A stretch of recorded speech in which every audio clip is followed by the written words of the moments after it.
Today we have the 2019 Volkswagen Atlas. If you're looking for 3 rows, tons of space, and some features, this might be exactly what you're looking for. We're gonna do a full review, test drive, climb into the 3rd row. Let's get started.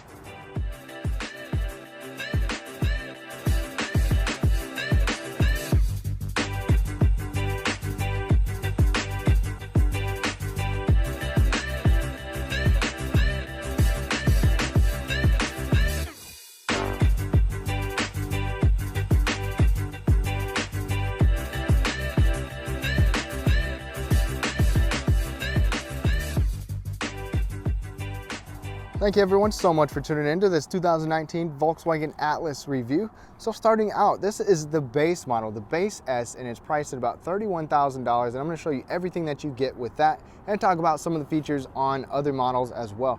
So starting out right away, we've got automatic LED high beams and low beams and LED daytime running lights. You can see where that blinker is right there is where the daytime running lights will be, like a little curve underneath of the headlight. And fog lights will come with the cornering feature on the SE trim and up. And this particular model that we have right here is the Pacific Blue Metallic. And I want to know what you guys think of the color, what you think of the design. It's a little bit of I kind of have a mixed feeling of a boxy or a round design here, but it's either way, it's kind of big and it really helps with the visibility on the inside. 18-inch alloys are standard on our model with 245 series tires, but you can get up to 21-inch wheels, and the brakes are vented in the front and solid in the rear. It'd be nice to see vented brakes in the rear as well, but that's one thing. We do have our mirrors they're heated. We've got turn signals in them, even on the base model, even blind spot monitoring in here on the base model as well. And then the premium model will give you power folding mirrors. There's no smart key system on this one, but there are on every trim up from here. Even the silver roof rails up there are standard on the base model as well. And if you're curious about the length, this one is 198 inches long. The Tiguan is 185 inches long. The Pilot 197, the Chevy Traverse 204, and the Ford Explorer is the same at 198. This gives us 8 inches of ground clearance with a fully independent suspension. LED taillights will be standard on the SEL model and up, but just regular incandescent on our model right here. And then another thing with Volkswagen, just like that Jetta that I saw, we've got fake exhaust. That's not the real exhaust. It looks kind of nice, but it's just, you know, the real exhaust outlet is in front of that under the bumper. As far as the driver assist features go, standard on the S model that we have here is forward collision warning, automatic emergency braking with pedestrian monitoring, blind spot monitoring, and rear cross traffic alert. And then some other features available that are not on our model are adaptive cruise control, lane keeping system, parking sensors, park steering assist, automatic high beams, an overhead view camera, and rain sensing windshield wipers. Another thing you should know about the Volkswagen, pretty much any Volkswagen now, is that they have their People First warranty, which is 6 years, 72,000 miles, whichever comes first, bumper to bumper warranty, and it is transferable. So that's really nice to know and gives you some peace of mind. With the Atlas, you'll probably be using the cargo area quite a bit. On the SEL, you can get a hands-free liftgate. On the SE Tech, you can get a power liftgate. Otherwise, the lower trims like this one will give us a manual liftgate, if I can find it. There's a little tab under there. You can push it and it'll kind of lift itself up. Let's take a closer look. Behind the 3rd row, we have 20.6 cubic feet, which is pretty darn good behind here. And we've got a hook on each side. You can put a little cover up there with that slot. And then as you can see, I've got a carry-on suitcase here and a golf bag right there. Let's get this stuff out of the way. To the left of the mat, we have a storage bin over here, pretty deep. Then over to the right, we have another storage bin and another hook right there. Under here, we do have a spare tire and a little bit of an area for some small storage items, your jack kit. You have to screw that off in order to get the spare tire out, but there is a spare tire under there. To fold the seats down, you pull this. Once that little red tab pops up, it's free to move, but if you let go, it's just gonna lock back into place. So you get a lift and then kind of push it out of the way. And you get a really nice flat load floor right there, which is very handy for cargo. Same goes on this side. And that gives you a ton of space right there. In fact, that with behind the 2nd row is 55.5 cubic feet. And the best part about it is that it's really flat, just a nice flat load floor. And then folding those out of the way, let me show you. To fold the second row out of the way, just like you recline, you can push that, it'll release it, then you can fold it down and it's locked in place and it's still nice and flat. With that seat, when I have it further forward and the passenger seat back, if I wanted to fold it, it's not folded right now, but if I was gonna fold it, the headrest would hit. You can remove it or you can move the seats, but it gives you a pretty darn nice cargo area, really massive. And if you're curious, if you maybe wanna camp and sleep in here, because of how flat it is and how long the vehicle is, there would be no problem laying down in here. It's just fine. Hopping into the Volkswagen is a piece of cake. It's a really nice slide-in height, but there's no grab handle here or over there, so something to keep in mind. And on this base S model, we have 6-way cloth, manual adjustable seats. There's no adjustable lumbar. You can adjust the height, but not the tilt. Each trim level kind of changes and adds something to the seats. So moving up at the SE model, we get 10-way power seats that are heated and leatherette. And then the SEL trim will actually add memory function for the driver's seat. And then once you get to the SEL Premium, you'll get ventilated seats and they're gonna be real leather. But with myself in here on these seats, I think that these cloth seats are pretty soft. They kind of have a little pattern to them as well. They're fairly comfortable. The shaping is okay. I just wish that there was some tilt because I feel like I could tilt the seat a little bit more for comfort. But I have the seat a little bit up from the bottom, not all the way. And at 5'9", I have a ton of space. I can put more than a fist above my head. So if you're tall, this is an excellent vehicle for you. Otherwise, I mean, it's a pretty nice spacious area for your shoulders and all of that. The steering wheel can tilt and telescope with this range of motion, so not too bad to get comfortable with that. Let's take a quick look at the interior here. You've got some soft trim up there, and then you've got your harder plastic pieces right here. Cloth material by your arm and kind of a rubberized material for your armrest. It does have a little bit of padding as well. Then below that, we have a little storage bin and a pretty good sized bottle holder for taller bottles right here. And the door slam sometimes sounds solid, sometimes doesn't. It kind of wallops every now and then. But let's take a look at the rest of the interior. It's a very simple and ergonomic layout, and that's exactly what Volkswagen was going for, and it works well for me. Starting with the key fob, in order to start this thing up, our base model gives us this basic key fob with just lock and unlock features, and then the flip out key like that. And it's pretty slim, it fits into your pocket well. If you want push button start, you've got to get the SE trim or higher with keyless access, and then remote start comes on the SEL. One complaint about starting this thing is even though we have a keyed access or a keyed ignition like this, you have to, one, really crank it that way in order to start it, and two, you have to have your foot on the brake in order to actually start it up. So it's a really goofy position to start it like that. You have to turn it further than most vehicles and have your foot on the brake.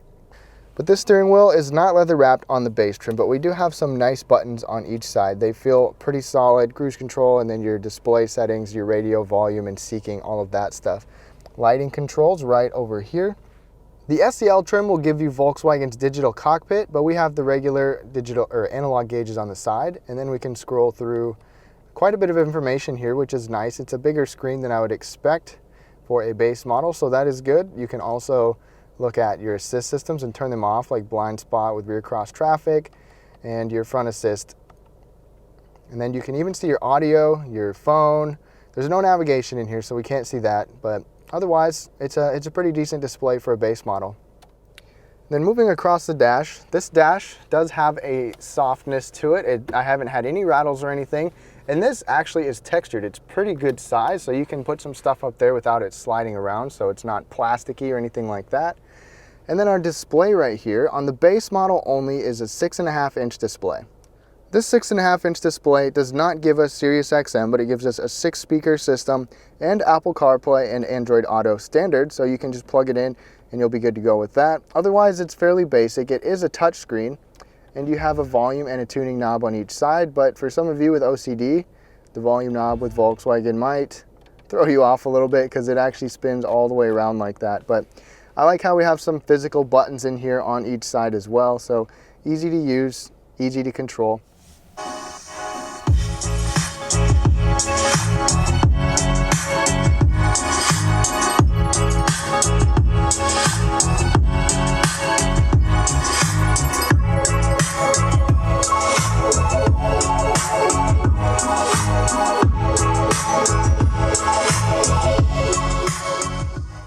And then Volkswagen says they have dual zone climate control on their base model. The dual zone includes the back seat. It's only single zone up front, just your basic controls for your hot and cold, your fan speed, all that. Dual zone AC up front will come on the let's see here, on every trim except this one. So then you'll technically have tri-zone. These feel a little cheap. They kind of wiggle around a little bit. So I'd like to see a little better quality with that. I hope that they hold up over time. Our auto stop start button is right there. You can hit that and it will kill that system for the rest of the time that you are driving. Down below everything here, we've got a nice rubberized textured mat, a 12-volt power outlet, and a USB port. I don't like how the USB port is right in the middle, because sometimes if you put stuff in here, it gets on the wire or things like that. It'd be nice to see it out of the way, but just a small complaint. You can get 2 more USBs on the SE trim, but that's the only USB port in here on the base model. The shifter here feels like a pretty good quality. Put it on the backup camera right here, and you can even mess around with the colors on here. No dynamic lines on our model, however, so that's one thing to keep in mind. The rest of the shifter works pretty well. It feels pretty solid. You can even move it over to the S mode and then sort of manually shift your gears with that. You've got an electronic parking brake right here, and then obviously we're missing some features right here. My bottle fits pretty well. I forgot my typical bottle that I usually use, but I've had no trouble getting anything small or large fitting in there. And then we have a really wide center armrest, which is nice. Plenty of space for you and your passengers. It is softly textured. And then down in here, we've got a pretty big space. In my particular model, we don't have anything, but like I said, you can get a couple more USB ports with the SE trim. Volkswagen gives us a lock-in glove box. Always good to see. It softly opens. No soft lining in here, but it is decently spacious, and it's got an extra tier for your manual right there. Up above is where Volkswagen really cheaped out. So you can see a cutout for a sunglass holder, nothing for either of those. So they just totally ignored that. And there's no vanity light or anything for this. You can use your center console light. And the visor itself does not slide or have an extension piece. So just another way that they sort of cheaped out. We just got the regular mirror right here, but you can flip it day or night like that. No problems with that. In our model, we've got regular push button lighting right here. No sunroof in here. You can get a panoramic roof optional on the SE trim and up. And then visibility in this Volkswagen is actually pretty good because we've kind of got a boxier design. Of course, you can fold the seats and move the headrest, but you've really got some pretty big windows, which is really nice and welcome. And we have blind spot monitoring. But one complaint is that on these mirrors, you have your blind spot indicator, of course, but you also have your blinker indicator on the inside. So this is my complaint. I've complained about this on Volkswagen before. When you have your blinker on and you look real quick, sometimes you think, oh crap, your blind spot monitor is going off, and you think someone's there, but it's actually just your blinker. But just a small complaint and a pretty functional cabin overall. The back seat of the Atlas is where the party really starts. So like I said, 5'9", I've got this seat scooted all the way forward, sitting behind myself, and I've got enough space for my knees and a whole bunch for my feet where I can march and annoy a bunch of people. So if I scoot back, all the way back, it is just a lounge back here. I can really, my shoelace is stuck. Uh-oh. I can really scoot back and get comfortable here, and I can recline quite a ways. So this is just a really nice place to be. And then when I have it in its normal position and I'm sitting up tall, I've still got about a fist's room above my head, which is just phenomenal. Let me give you a quick look at the back seat. We've got hard touch plastics up here. This armrest is not the softest either, but it's got a little bit of padding to it. There's some storage up in the door and a bottle holder as well. And then this is how much room I have sitting behind myself. Just a ton of space. And then here's our climate control. AC vents are standard on every single trim no matter what. And this climate control, which is really cool. So your passengers can control their temperature and their fan speed and all of that stuff, which is pretty awesome. Just below that, we have a 12-volt power outlet. It would be nice to have USBs back here. USBs come on the SE trim. And I believe there's a house plug-in 115-volt power outlet available as well on upper trims. It's a bummer that our model does not have a center folding armrest. So technically there's no cup holders right here, which would be really nice to have. Our model has the 40-60 split, so this section right here slides forward or folds, and then that one. Optional on the SE trim and up are the captain's chairs, on each side like that. Now I have that passenger seat scooted all the way back, so let me see if I fit over here. Well, first, sitting in the middle, I still have a little bit of room for my feet. It's a little crowded right there with this all the way back, but someone can sit in the middle without bumping their head. And then over here, with that seat all the way back, and then if I scoot this one up a decent ways, I still have enough space for my feet and my knees, which is really awesome. Now it's time to hop into the third row. So that second row seat is where I still had enough room with the first row seat all the way back. Getting in here is a breeze. You can just pull this handle and the entire seat will kind of spring forward, gives you enough space to get in.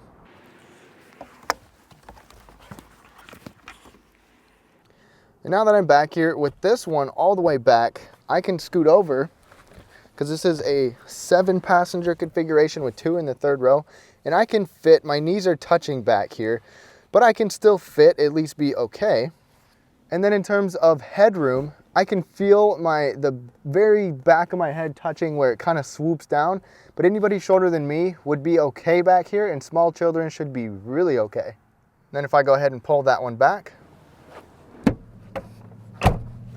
there we go. And then you can see just how much difference there is in room. So if we have this one back, at 5'9", I would still have that much knee space, which is just really awesome.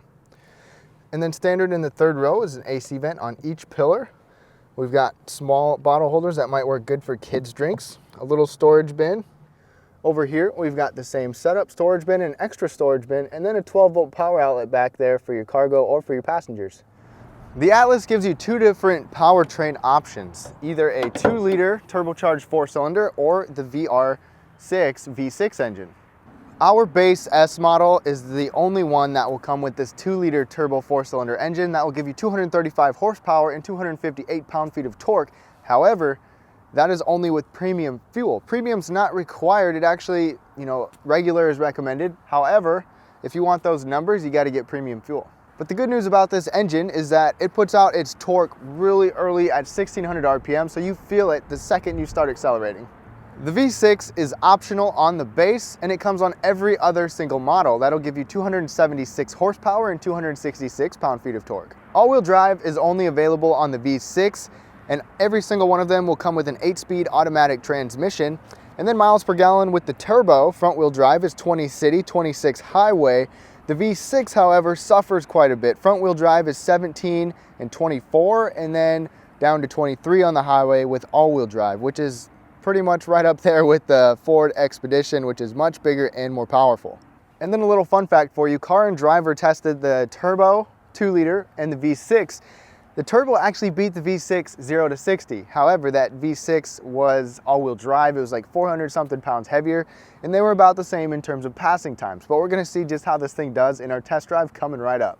Setting off in the Volkswagen Atlas, my first impression after getting behind the wheel of this was that it doesn't feel as big as it is for how much space it has, except when it's windy. It's been pretty windy most of the time that I've had this, and it blows me around. I mean, this thing was, I felt like I was definitely getting just completely smacked on the side of the vehicle, and it felt like it was almost kind of shaking a little bit, more than I felt in any vehicle of this size. And I think part of that is because it's got a pretty soft suspension setup. It's built for comfort, and that's part of it. Now, acceleration, obviously not what this is for. Front wheel drive, pedal down.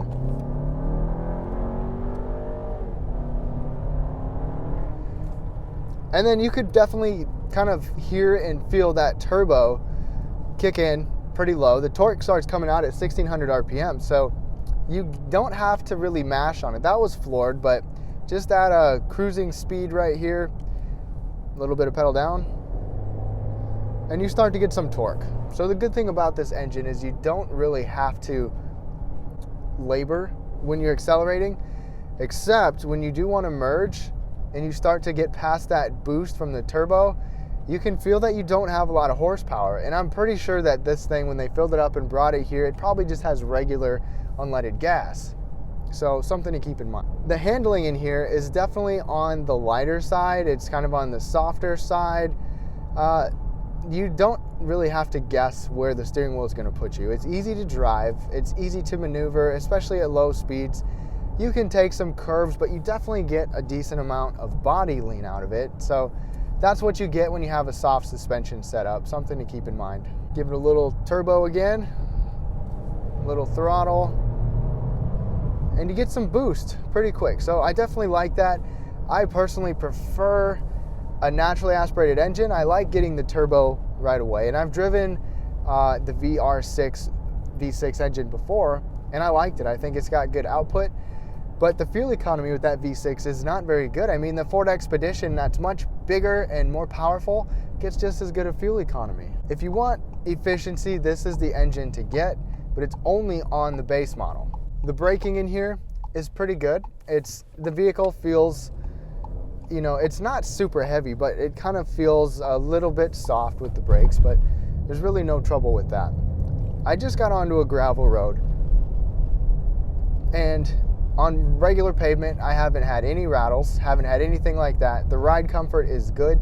Even on this partially gravelly road, the ride is still pretty good. I'm getting a little bit of kind of noise coming from this door panel, but otherwise I haven't had anything as far as rattles or anything like that. In the time of this testing, I don't have the decibel ratings, but I will get those and I'll put those down below. But overall, it seems like a pretty quiet cabin. I honestly think that the powertrain seems to give us the most noise, honestly, especially at low speeds.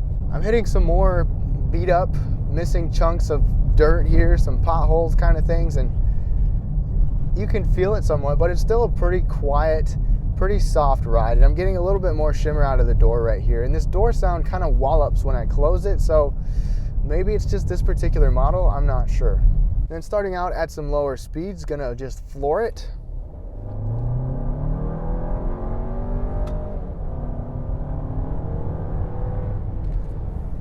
Not too bad for acceleration, and like I said on the powertrain part where I was talking about the engine, car and driver clocked this, I think it was 7.2, 0 to 60 compared to 7.9 with the V6 all-wheel drive, so it's plenty peppy and it's still fairly efficient. It's kind of a bummer that you can't get the turbo on other trims. If you want the turbo, it's only on this base model.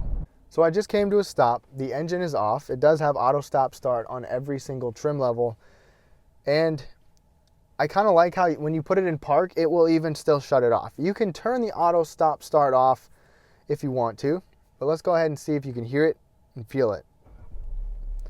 It's pretty quick, but one thing is that as soon as the RPMs go back up to idle, you start to get your run. I mean, it starts to go, so it's kind of a little bit jerky at low speeds. In conclusion, the Volkswagen Atlas is a good value for how much space you have. If you're not going to be hauling around a bunch of people or a bunch of stuff, I would not go for this because it just doesn't drive all that well. But it's been fairly comfortable. It's been fairly quiet. The SE trim starts to give you quite a few creature comforts if you want that without bumping up the price too much. And then the SEL, even more so. And then there's some, the R line, the tech package, the premium. There's a lot of different options from Volkswagen if you want that. This has a lot of space, just about as much space as the Traverse Total Cargo, but it's even a smaller package.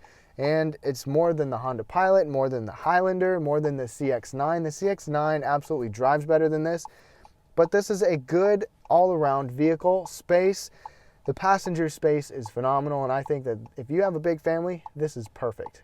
Thank y'all so much for tuning in. I'm so thankful that you were here. I can't thank you enough. Subscribe down below if you liked this video. Support the channel. Give it a thumbs up if you liked it. Comment below and let me know what you think of the Volkswagen Atlas and which 3-row crossover SUV would you go with. Thank you so much, and I'll catch you guys next time.